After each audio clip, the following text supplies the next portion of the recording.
Ini namanya cacat logika. Logikanya loncat jauh banget.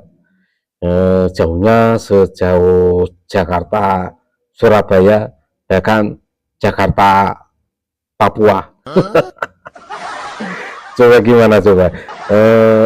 Anak Ketua BEM UGM angkatan tahun 2021 itu berkirim surat ke UNICEF dan mengatakan Prabowo itu bodoh.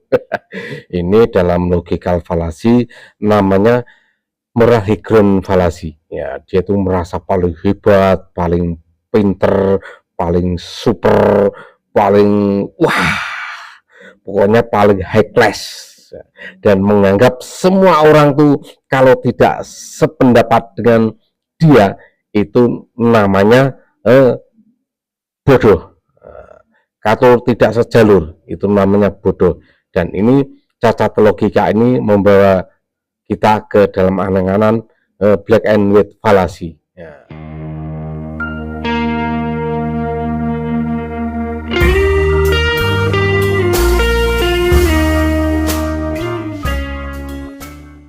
Halo para populiser, jumpa lagi dengan saya Rianto Populis.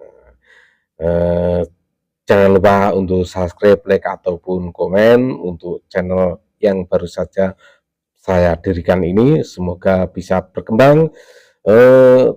Jangan lupa pula tekan tombol loncengnya agar ternotifikasi di HP kalian. Dan setiap saya mengupload video-video baru saya, Anda semuanya bisa mengikuti. Kembali kita ke membahas yang tadi, yang seorang mahasiswa ketua BEM dari UGM yang mengatakan Prabowo itu bodoh, dan dia berorasi di depan golongannya yang sejalur dengannya, ya siapa dia, dan dia berbicara di depan kelompok 24% dan 16%. Seperti apa videonya? Mari kita saksikan. Prabowo Subianto maling berkedok gini. Apakah 82 juta anak-anak Indonesia itu butuh MBG?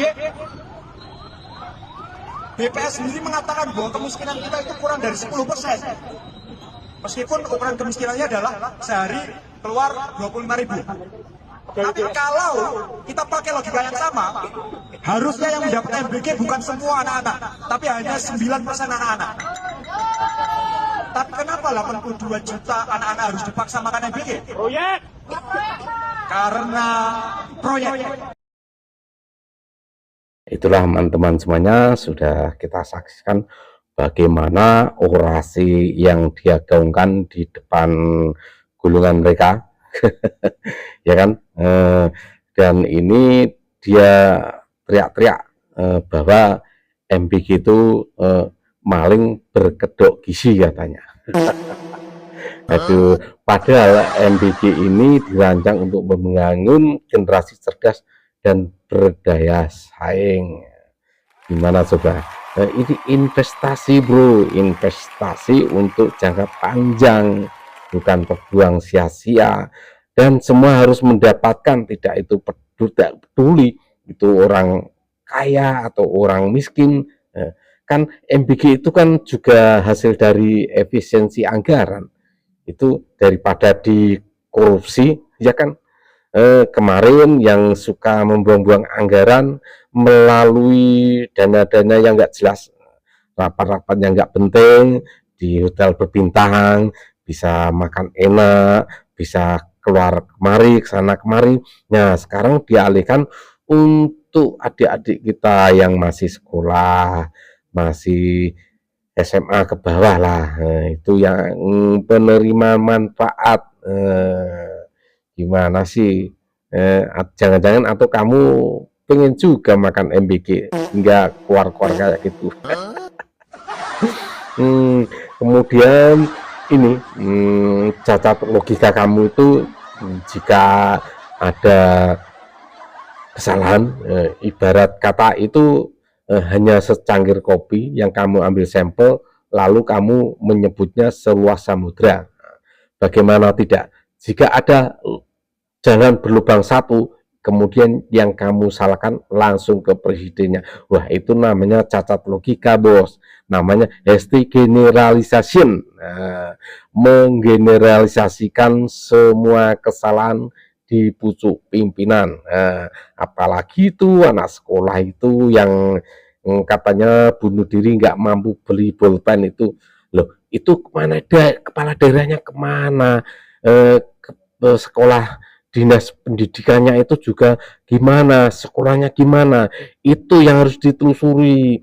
Di sekolah sudah ada dana bos, sudah ada PIP, kepala desanya juga mendatanya bagaimana.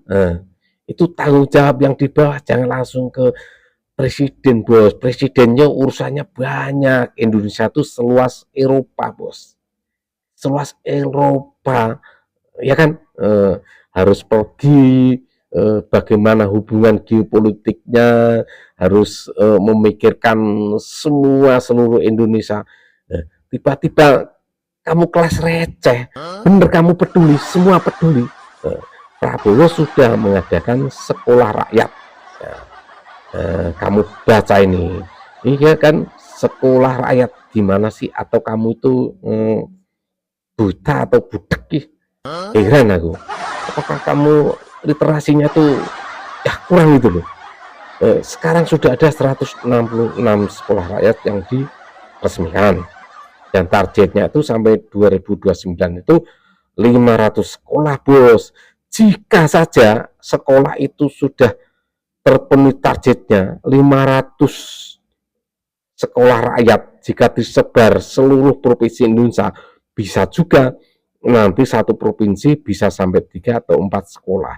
Dan anak-anak yang tadinya kamu playing victim kan itu seolah-olah kesalahan presiden, itu bisa tersentuh oleh sekolah rakyat. Sebelum kamu berpikir, Prabowo sudah berpikir, sudah diselamatkan. Banyak sekali anak-anak yang miskin ekstrim itu sekolah di sekolah rakyat. Camkan itu. Wah, banyak sekali cacat logika kamu. Wah, lele. Gimana sih? Kamu itu harus belajar, fokus. Bagaimana caranya agar kamu itu pintar, bisa menjadi seorang menteri atau apalah, yang penting berguna untuk bangsa. Kalau kamu seperti itu, kalau mau melamar kerja, perusahaan takut, nggak berani menerima kamu. Wah, jangan-jangan ini protes. Jangan-jangan ini kurang nih digaji segini. Wah, ini kebanyakan yaping. Wah, di dalam pemerintahan itu memang banyak sekali masalah-masalah yang bertumpuk. Apalagi bisa dikatakan oversimplifikasi masalah. Struktur pemerintahan itu dari bawah ke atas itu ada pendistribusiannya. Bagaimana caranya? Untuk itu negara kita sedang gencar-gencarnya memberantas korupsi. Pak Prabowo sendiri sedang gencar melawan korupsi. Apa kamu juga budek dan tuli sih? Gak pernah baca berita atau kamu melakukan denial, melakukan denial dan selalu menghiperbolifalasikan hal-hal yang kecil, kesalahan yang kecil dilimpahkan ke presiden kita, ya kan? Gimana coba? Pikir pakai nalar. Prabowo sudah bersiap diri menghibahkan hidup atau mati melawan koruptor. Sekarang Prabowo itu antara hidup dan mati. Siapa lawannya? Koruptor yang menghabiskan kekayaan kita. Dan Pak Presiden sudah komitmen mau memberantas korupsi. Itu didukung dong. Gimana sih? Malah kamu teriak-teriak maling berkedok gizi. Wah, apalagi mengatakan 58% tuh kelompok orang bodoh. Waduh, gimana sih? Wah, nggak percaya yang namanya sistem, namanya politik itu suara rakyat adalah suara Tuhan. Kalau suara Tuhan itu bersemayam di rakyat-rakyat miskin, di menengah ke bawah, di rakyat yang bodoh, lah itulah suara rakyat. Itu yang mereka Tuhan wakili, orang-orang seperti itu, bukan orang-orang yang merasa sok pintar seperti kamu kan itu, yang kamu itu biasalah mungkin kamu mengidolakan yang itu, yang ikut partai kentongan, yang kaya retorika tapi miskin inovatif, ya toh? Yang sukanya lorong-lorong, nyari kesempatan, bikin jembatan yang nggak tersentuh pemerintah gitu kan.